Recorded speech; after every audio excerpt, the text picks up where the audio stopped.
This is Money Moves on VSiN, the sports betting network.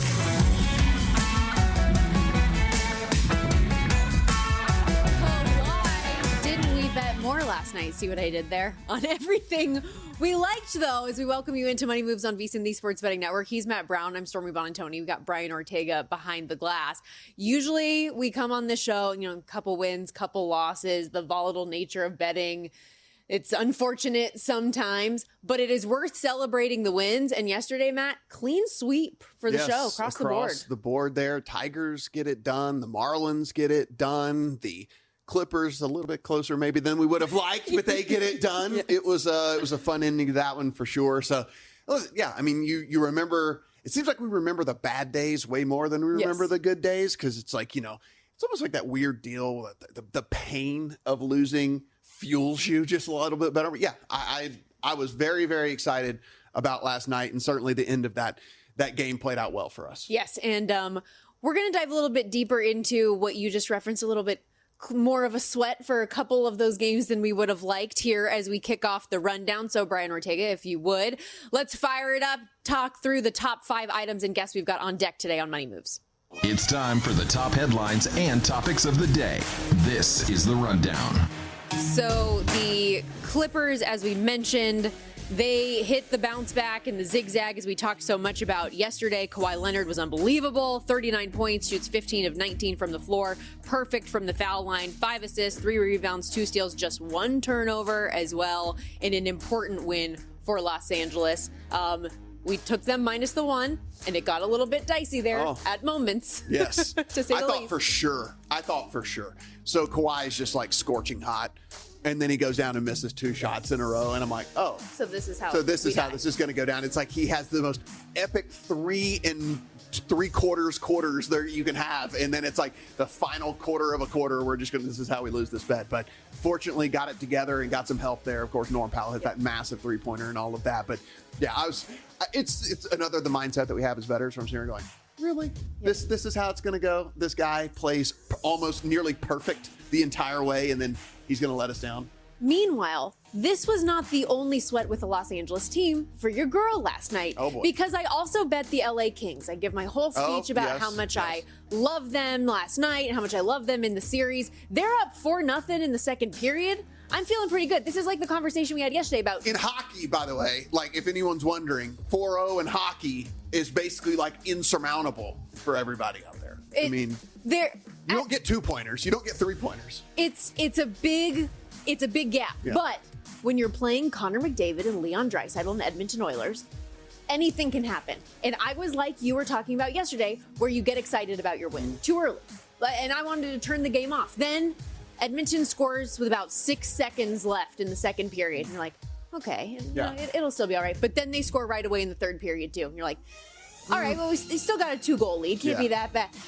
The Kings scored 4 goals in the third period. What are we doing here? LA ends up winning. Thank you, Philip Deneau, for a last-second goal to end this thing. They win 6-5. By the way, goal total in that game, 5.5. They scored 11. So there's that. Yeah, a little bit of an over. All the alts hit on that one, for sure. And they were able to do that without 2-pointers. That's without the thing. 2-pointers. There should be 2-pointers. And Don't you think there should be 2-pointers? If only. There should be 2-pointers in hockey, for sure.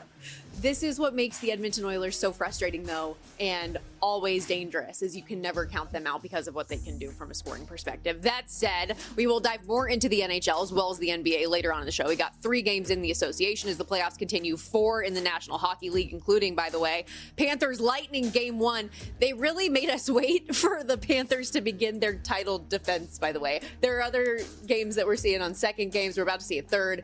First game of Panthers Lightning tonight. Yeah, and then we talked a little bit yesterday about the NBA and just a lot of these games with massive spreads. So we kind of have to do that whole thing in our mind, Stormy, where we go, okay, this is obviously the better team. We definitely think this team is going to win. Is it going to be by double digits? Is it going to be by 13? Is it going to be by 14? That's where we have to try to go. And when we're betting, what, 3 of these games, 4 of these games that are out there? The one that's really stressing me out that I'm excited to have the conversation about is the Grizzlies OKC game, because obviously Thunder blow out the Grizz in game 1. It's a 51-point win. then the spread's only about 1.5 points different than it was in game one. So how do we feel about game two? Justin Phan, ideally, will help us talk through that. Managing director over at Unabated. We'll get into some plot, prop, and player angles for those NBA games with him. Dame Lillard upgraded to questionable for game two for the Bucks. Ooh, aren't we all questionable? I'm questionable every day. Aren't you questionable every day when you wake up? So the upgrade to questionable, I'm like, oh, great. That's a all good right. line. Good. Aren't we all questionable? I like that.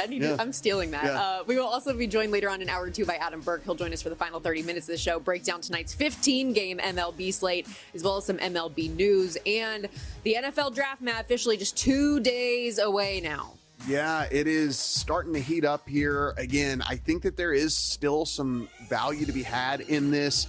You just have to understand that some of these bets, like you might brick, right? I mean, you might take a zero on all of these, but I think some volatility is in front of us here come Thursday, and maybe we can capitalize on that. Yeah, interesting news that came from Peter Schrager of ESPN this morning as well. We will dive into all of that. But before we go forward, let's look back a little bit more to tonight. We'll start with that Clippers-Nuggets matchup outside of Kawhi's greatness being on display, which, great reminder again here, when that dude is healthy, he can play with the best of them. One of the best players in the National Basketball Association. He was awesome.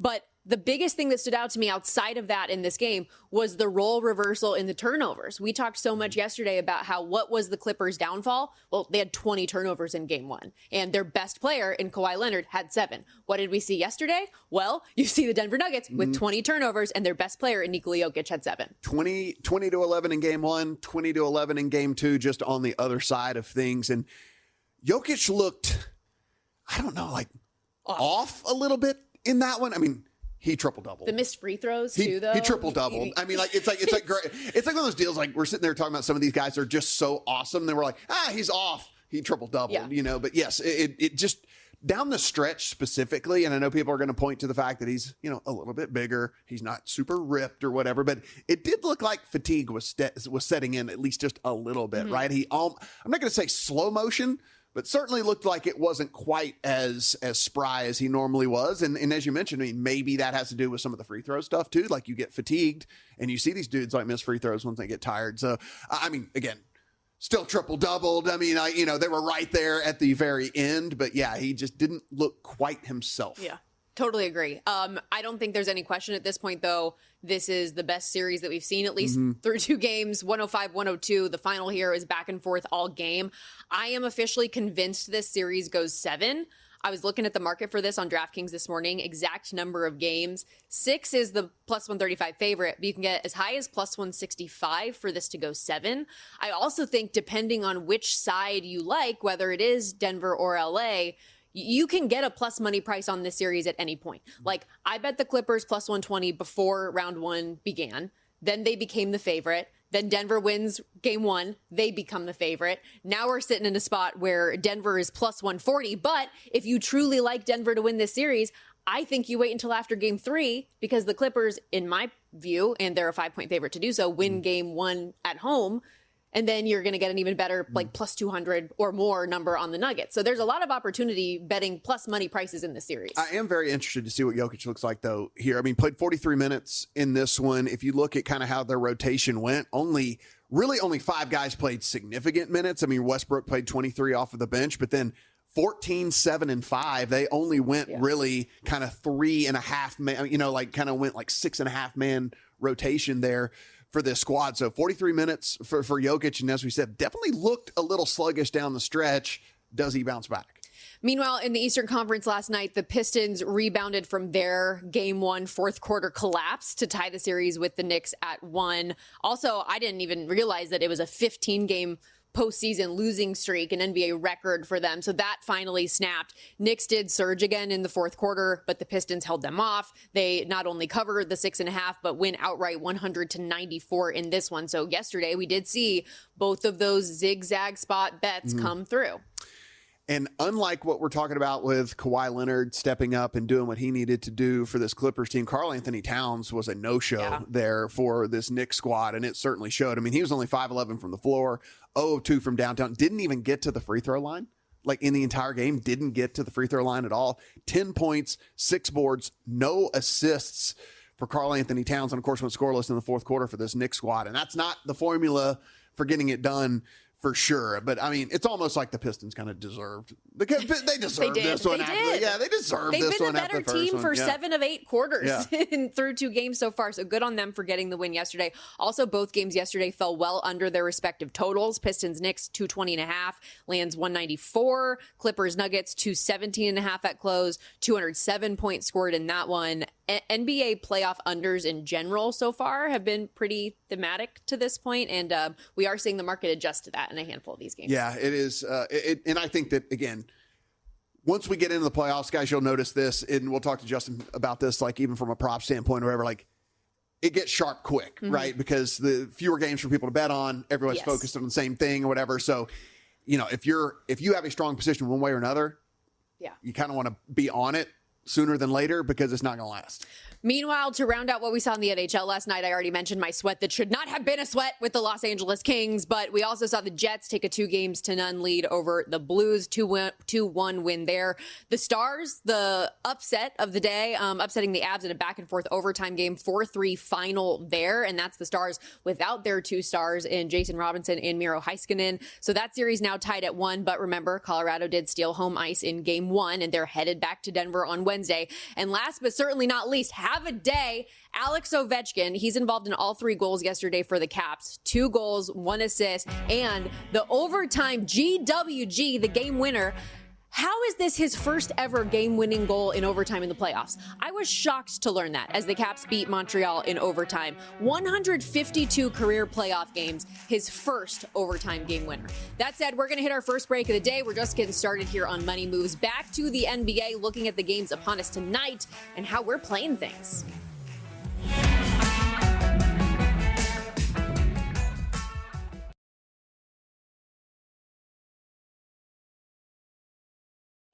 You're watching Money Moves here on VSiN, the Sports Betting Network.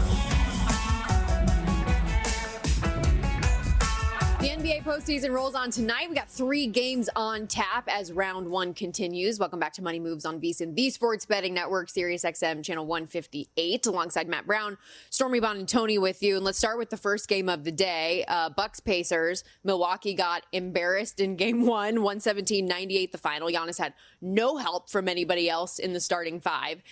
But Dame Lillard now, we've got some questions about whether or not he'll be available today. It looks like yes, at least per ESPN's Shams Charania. He tweeted earlier this morning, Damian Lillard, quote, will return to action tonight in Game 2 against the Pacers. Now, we haven't seen this become officially official, but the market has moved a tick down. Like they were already expecting, you would anticipate him to be back based on the line movement from 6.5 down to 4.5. And now we are sitting at that 4 right now. Total tonight, 229. Yeah, 4 across the board, except for at ESPN bet out there. So literally only one play. And look at that, it flashes. So 3.5 at MGM now. So so there we go. I mean, the people are backing this rumor with their money, and like usually that means something, well, And I think the books yesterday were just kind of guessing. Yeah. And now that it's becoming more and more firm, we're moving in that direction. Yeah, and listen, this team is completely different whenever he is out on the court. I think it's fantastic value. I mean, if you believe what is going on in the market right now and you believe he's going to play, I would take the 4, and I would take the 4 rapidly right now with the Bucks, because it's not going to be when it's officially official. We see this all the time with the betting markets, right? Like the people who are paying super, super close attention are the guys that are taking the 4.5 right now. And the casual fan is going to wait until they get the push notification from, ESPN or CBS or something like that on their phone before they go in and start hammering on this one if they want to bet the Bucks whenever the news is official. So for me, I would be taking the points. It seems like we are all but certain that he's going to give it a go in this. And with that, I think there's actually some decent value. I mean, like I said, there's still the 4.5 that's available at ESPN bet out there. I mean, you got to pay a little bit of juice, but I think that is a bet that I would make right now if I was in a jurisdiction that had that book, And with that also, the total has adjusted. This is the lone game today that we're seeing over money come in on DraftKings right now. 73% of the handle is on the over, and we've seen that push to 229, a handful of different books. And this is always a good reminder too, up at VSiN.com, when you are a subscriber, if you go to VSiN.com/subscribe, you're going to get access to all of this betting splits data. We have those numbers from DraftKings and Circa Sportsbook each and every day so that you can know where the money, the ticket count amount, those handle percentages, all of that's available at VSiN. But right now, again, despite the number of bets being limited on DraftKings, 46% of the bets on the over, 73% of the handle. And that's why we're seeing that money move. Yeah, and it's one of those things. Oh my God, that's the name of our show. Look at that. You should go and you should definitely go and take a look at these. And again, I say this all the time. Like, I don't think it's something that should make you bet a certain way, but I do think that there is something in all of this you can try to figure out, if something at Circa is matching up with something that's going on at DraftKings, again, the big national book that has people betting into it from 40 states, as opposed to the kind of sharper book that takes the bigger bets that's only in a handful of states.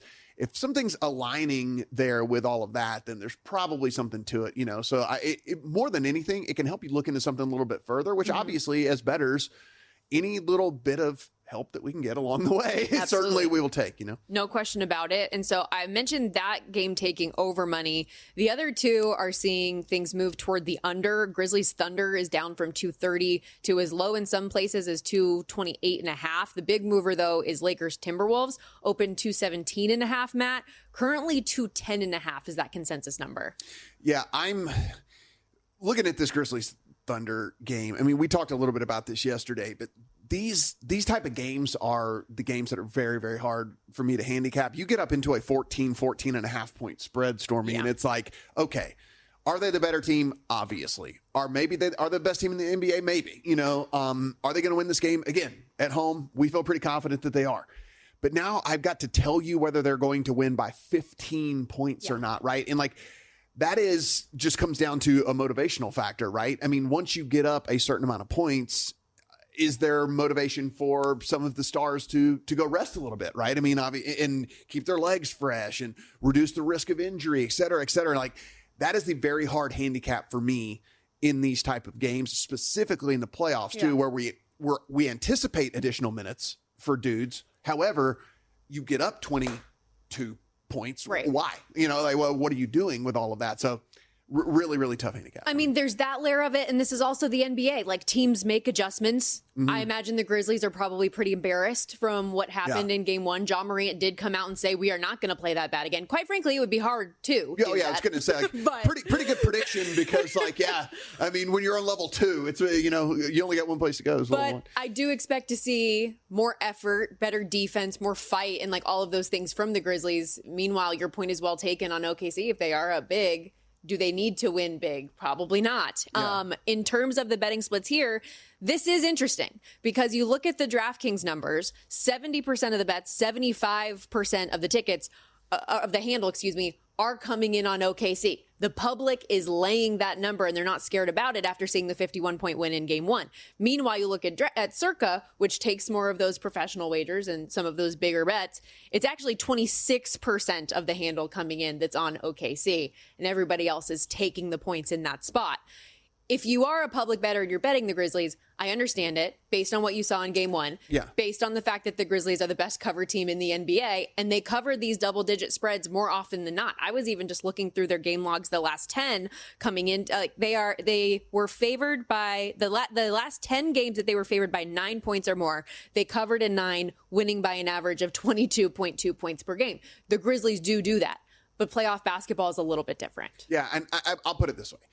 I will not bet this game. If I was going to bet this game, there's just, I can't lay 14.5 points. I just can't do it. I wrote in my notes, for these reasons, I stay away. Yeah. So but I mean, it's a deal for me where this isn't my style, to bet these type of games. But if I did, I mean, how in the world do you not take 14.5 points in an NBA playoff game? I get it. It's potentially the best team in the NBA at home after, winning by 50. I get it. But you're getting they got to beat your team by 15 points for me. They got to beat you by 15 points in a playoff game. Stay away for your girl. Yeah. Let's look at Lakers Timberwolves here. The spread is up here on the Lakers from where Game 1 closed. LA was a 4.5 point favorite in that one. Ended up losing outright by 22.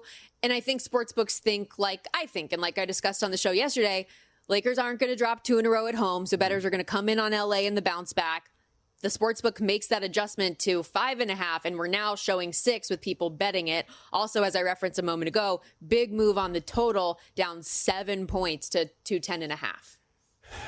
I'll fall for the banana in the tailpipe. Like I just what? For the banana in the tailpipe. You never heard that? No. The banana What is in the that? tailpipe. Really? Please elaborate. So it's it's a statement where it's like when you fall for something or whatever, right? Like it's just the banana in the tailpipe. It's been in cartoons and things and whatever. They stick a banana in a tailpipe of a car, and it like makes the car not work. Anyway, we can just there you go, like Beverly Hills Cop. But anyhow, you can tell Stormy's a little bit younger than oh hush. But go on. It's a deal for me. I look at this Lakers team. I think it's the better team. I think that they played like, I don't know, 8 out of 10, 7.5 out of 10. We didn't really get at least like a 9 out of 10 effort out of them. Certainly not a 10 out of 10 effort. For me, I think you see a bounce back here for this team. Like I said, I'll fall for it. I laid a little bit of the 5.5, and if they end up losing again, then I'll just be the We idiot. talked about it yesterday. I said I loved the Clippers and I was going to bet the Lakers. And that's what I ended up doing. Why the move to the under based on the previous meeting? Where, like game one, this was 212 points is where we sat. 210.5. I think a big part of that move is the way that we saw Minnesota score, right? They were shooting 52% from the floor, 50% from three. They made 21 3-pointers in that game. I anticipate we see a little bit of shooting regression there, as does the market apparently.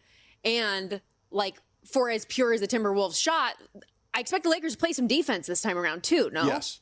Yeah, well, that was obviously the big knock, right? Like heading when they were not able to complete the trade and get the big man down low, then it was one of those things like, okay, how's this defense going to stop people come playoff time? That's the reason they're not a real contender, et cetera, et cetera, et cetera. That said, like playing zero defense is not in the equation, I don't think either, right? And so again, we are assuming positive regression. We know it doesn't always have to happen immediately, but I do think that there will be some here. And I think the better team prevails in this one. I haven't bet it yet. And maybe this is a discussion we have with Justin Phan of Unabated when he joins us a little bit later. But the prop for LeBron is 24.5. He only had 19 in game one. I feel like we're going to see a much better LeBron in this game where he's going to step up. Like I could see him going for 28, 30 plus in this game. And that's just my purview, but I think this could be a LeBron game. And so I'm really leaning toward the over on his point prop. On LeBron stuff, I haven't looked to see how elevated it's going to be. One of the things that always just scares me about LeBron is he is so good at doing whatever's needed of him. So if he just got to be a facilitator, he'll be a facilitator. Now it might end up with 16 assists because of that. That's the only thing that scares me. Luka, by the way, had an awesome game one. 37 points, 8 rebounds. Was Nico Harrison asked about that in this press conference? Maybe we'll bring that up quickly in our next segment, but we've got plenty of MLB to break down as well. Stick with us here on Money Moves. You're watching Money Moves here on VSiN, the Sports Betting Network.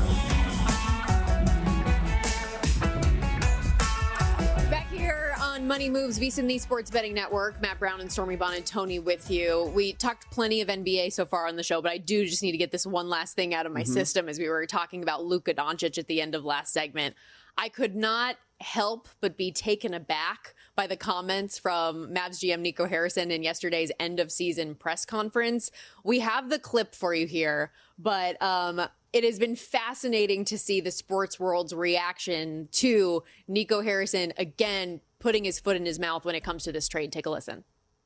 I did know that Luka was important to the fan base. I didn't quite know it to what level, but really the way we looked at it is, if you're putting a team on the floor that's Kyrie, Clay, PJ, Anthony Davis, and Lively, we feel that's a championship caliber team, and we would have been winning at a high level, and that would have quieted some of the outrage.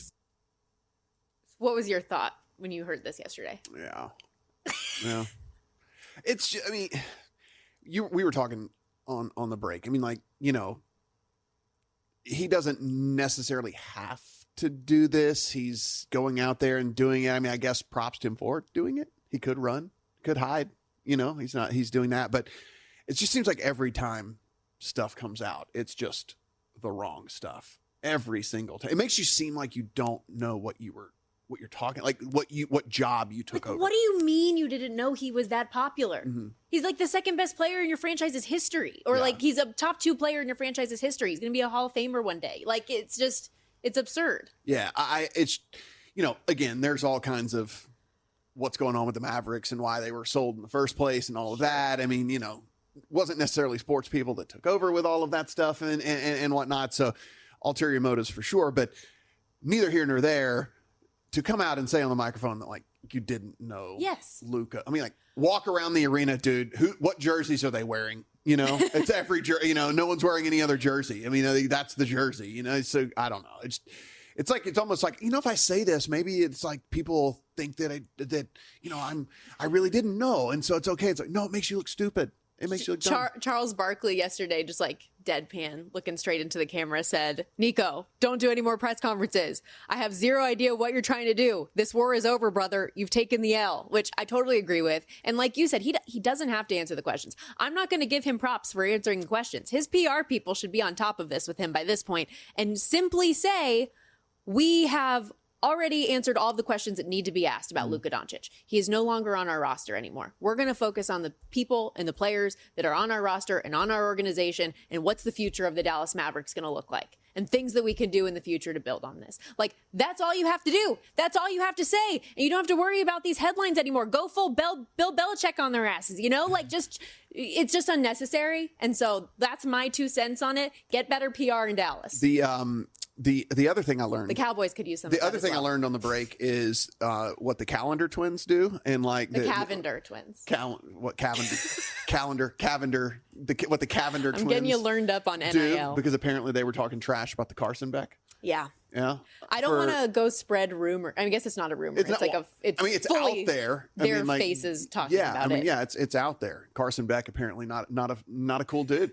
Like, not a guy you want to hang out with. Not quite the content for our show, but it is worth the Google or Twitter search. I don't know. It could be because he could maybe this messes with him mentally, and then how's that going to affect his performance on the field and all the things like that. So it definitely could come to Brad Powers tweeted that Carson Beck is Bo Callahan because the Cavender twins were talking about how nobody likes him. He doesn't have any friends. And so I was speaking of Bo Callahan, of course, from draft day, which with the draft 2 days away, I will be watching tomorrow as my annual viewership. And Brian Ortega told us it's on Netflix, so I am pumped. Okay. All right. Get all pumped up. Fonte Mac, no matter what. Yeah, I like it. All right.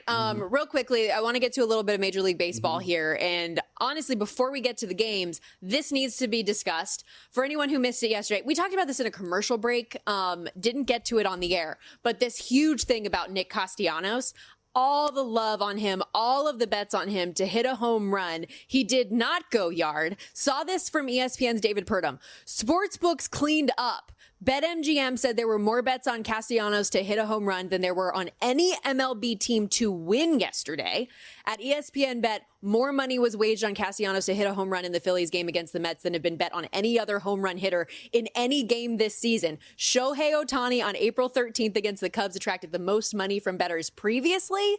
Castellanos brought in nearly 50% more than Ohtani, and Jeff Benson here at Circus said he got roughly 7 times the bets of anyone else in the home run market. One, that's silly. But and yes, he didn't cash. Yeah, of course it didn't cash.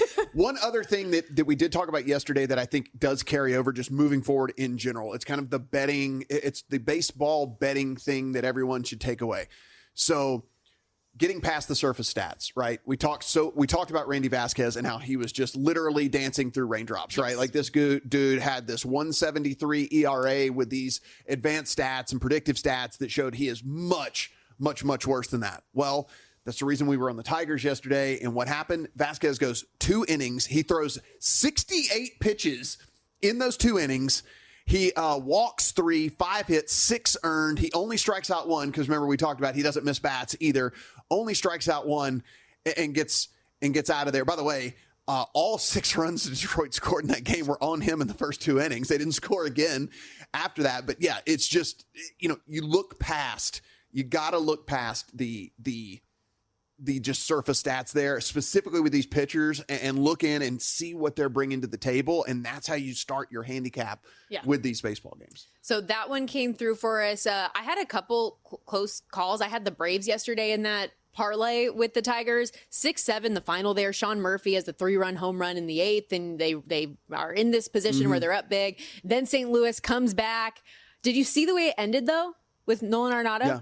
That, I was happy for my bet, but in the moment I was just like, no way that's how you lose in this spot in that moment. Just like the little dribbler right in front, catcher picks it up. Oh, you're out, game over. Yeah, it was a good day over on the diamond today. This card is pretty interesting. We got anything you like. Yeah, pretty interesting here, mainly for me. If you go all the way down to the last game, if you're out here on the West Coast, it's going to be like a 7:05, 10:05 over on the East Coast. But the A's are going against the Rangers. Patrick Corbin is just so bad and has been so bad for so long. And I don't love backing the A's just in general, but man, I love fading Patrick Corbin. And so I have placed a little bit of a wager here on the Oakland Athletics over the Texas Rangers because Patrick Corbin used to be good, no longer good. If you look at what he brings to the table, I mean, we're talking a dude that is not missing bats. We're talking about a dude that walks too many guys. He's very, very hittable. And I think that this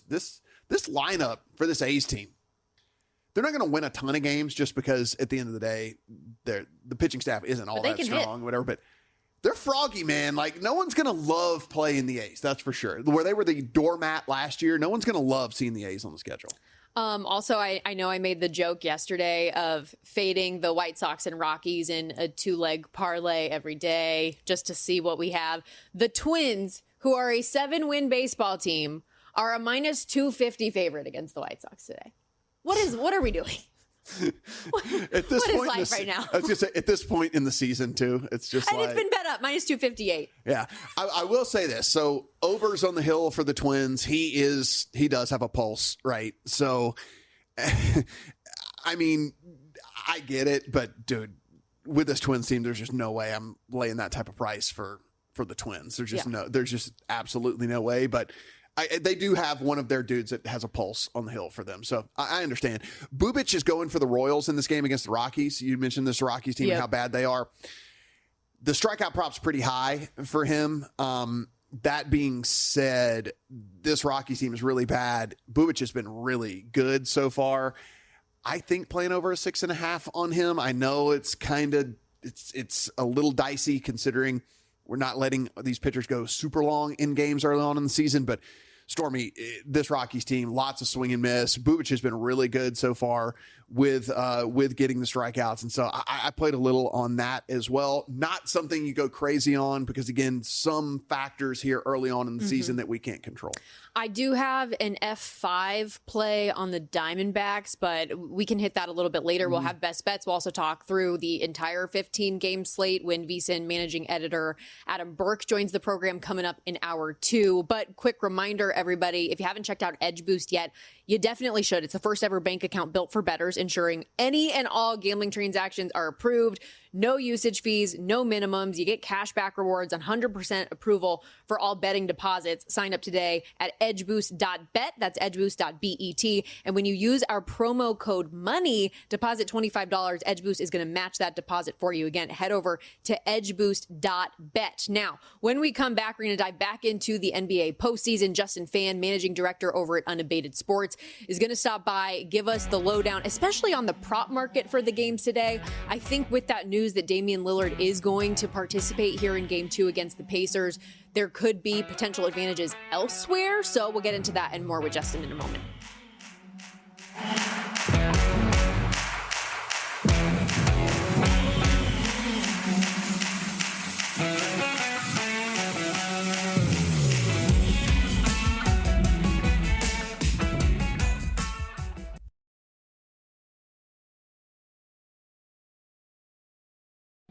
You're watching Money Moves here on VSiN, the sports betting network. 30 games tonight coming up in the NBA postseason as we welcome you back to Money Moves. Matt Brown, Stormy Buonantony with you. Bucks getting 4 in Indiana in Game 2 against the Pacers. Memphis getting 14.5 after the 51-point blowout loss to the Thunder. And the Timberwolves and Lakers going head-to-head. LA, despite a big loss, a 6-point favorite now in Game 2 at home. To help us break down those games and more, excited to welcome in Justin Phan, managing director over at Unabated Sports. And let's start with this Bucks-Pacers game right off the top. Justin, thanks for joining us, because the big news of the morning is that, at least per Shams Charania, it appears Damian Lillard is going to be in the lineup coming off that deep vein thrombosis, blood clot issues that he's been having. He was able to have the speedy recovery and looking to be back here in game 2. How does that adjust and tweak some of your numbers on the Bucks and the prop market coming into tonight? Yeah, just a really tricky situation to get a hold of. Dame participated in his first full practice Thursday, scrimmage Sunday and Monday, and tough to really nail a minutes projection here because we don't really have precedents. Dame's return from this deep vein thrombosis is the fastest in league history. You look at all the previous instances, Victor Wembanyama, Brandon Ingram, Chris Bosh, Asar Thompson, Anderson Varejao, they all resulted in those players missing the rest of the season. So what do we do here? I think we lean into the uncertainty and we kind of think about Dame's projection in terms of range of outcomes. And bottom line, I think there are a lot more paths for Dame to underperform his projection today than overperform it. I think when you look at how it can kind of play out, the ways he can underperform, that minutes limit might be stricter than we expect. He could be a ways away from being in game shape. He could just simply underperform, which he did against the Pacers this regular season, averaging just 18 points a game on 35% shooting. So, this is why we like betting unders in general on player props, because there are a lot of more ways for a player to go under than over. Foul trouble, blowout risk, injury, underperforming being among them. So right now we have Dame projected at 30 minutes, which, I think feels okay, maybe on the slider high end of his range. Would it shock me if Dame played 26 minutes today? Absolutely not. So we saw the market open at 19.5 points for him today, but it's come way down, now implying around 18 points. We're at 17.4 right now on algo. And, if you can find some 18.5 points, I definitely like the under there still. Like I said, we're at 17.4 on algo, and the algo just assumes he's like fully healthy. So if you're just baking in that he might not be in game shape, that he might be rusty, that number could easily kind of dip below 17. So, I think the market has kind of, I'm looking at the other players on this team, Kyle Kuzma, Taurean Prince, AJ Green, Gary Trent Jr. The props market looks pretty good on those guys, not, any big edges. I think Kuzma should do better than last game. The bar's at absolute stone low after he did, 21 minutes of cardio. But back to Dame, I think the angle there is still probably looking under, and that's where we're going to shade today. Like I said, just no precedence, and there's a lot of ways for him to underperform today. And I think they're just going to be happy to have him out there, even if it's like at a reduced capacity, being more of a decoy. Justin, I'm going to put you on the spot here, but I think you're so in tune with all this, you'll have an answer for me. So let's say you have Dame at 30 minutes right now. Let's say it's 20% too high and he only plays 24 minutes tonight. Who does that affect the most in that Bucks lineup? Yeah, so, if he's more limited, I would think those minutes would go more to Kevin Porter Jr. and Gary Trent Jr. In that backcourt. Kevin Porter Jr. especially has played pretty well down the stretch. They've been kind of splitting his minutes at point guard with Ryan Rollins, but KPJ has acquitted himself, has pushed like upper 20s minutes in some of these games down the stretch. So, he's a guy that has played well, has earned some of those minutes, and is a guy that isn't afraid to shoot when he's out there too and put up numbers. So, KPJ, Gary Trent Jr. are the two I'd be looking at that would benefit the most if Dame ends up being closer to like 24 to 26 minutes. Justin Phan of Unabated joining us here on the Progressive Guest Line. The show is Money Moves. Let's shift gears over to Timberwolves, Lakers, LA. A big loss for them in game 1. Minnesota was shooting the lights out. LeBron also didn't have his typical day, just 19 points for him in game 1. What kind of a bounce back, if any, do you expect from the Lakers in game 2 at home tonight? Yeah, just an overwhelming physical beatdown by the Wolves in game 1. I think some of the advantages we saw from them in game 1 they're going to continue to have those edges. They're going to be more athletic, bigger, more length than the Lakers. But there is still a path for the Lakers to win this series. And when you're looking at this team, if there's a duo you feel comfortable turning things around after a slow game 1, it's LeBron and Luka. before this series, LeBron has lost 6 game ones at home in his career. He is 6-0 after those losses in game 2. Has never lost a game 2 at home after losing game 1. Losing game 1 isn't new for Luka either. He's 2-7 in his career in game 1. And last season, the Mavs lost game 1 in the first 2 rounds, and then it still ended up going in the finals. So, I think this is a duo in LeBron and Luka that you have confidence in that can turn things around. And if you're looking kind of specifically at adjustments that the Lakers can make defensively, I think they're going to start living with letting Ant beat them the same way the Wolves lived with Luka beating them, dropping 37. We saw far too often in game 1, the Lakers were overly concerned with Ant, and that led to overhelping, and giving up incredibly good looks to his teammates. In fact, when you look at the 42 threes that the Wolves attempted in game 1, all 42 were classified as either open or wide open. So the looks were incredibly great for his team. We saw Jaden McDaniels put up, 20 plus points. I think a lot of that is going to regress. They're obviously not going to shoot 50% from 3 and make 21 threes, tonight. Personnel-wise, I think what we're going to see a little bit more Jared Vanderbilt, a guy that can provide some energy, some size in that front court. Jackson Hayes has been just a absolute zero as that starting center. So would expect a little bit more Vanderbilt. And then just offensively, a little bit more organization. I think they were out of sorts. They were just mismatch hunting. They were going to isolations. JJ Redick, one of the smartest basketball minds in the league. I think he's going to make some adjustments here to get them back on track. I think the 6 is fair. I might be looking more at alts. In this, I do feel like the Lakers could possibly blow them out. The Wolves are very reliant on like Naz Reid to come through and hit shots for them.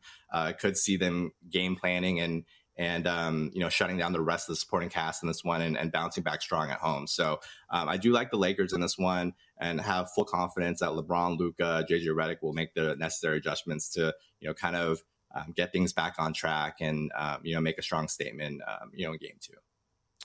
Justin, we know you and the guys over at Unabated, very analytical, certainly projections based. So let's just throw that completely out the window and get your thoughts on where do we land on the zigzag theory?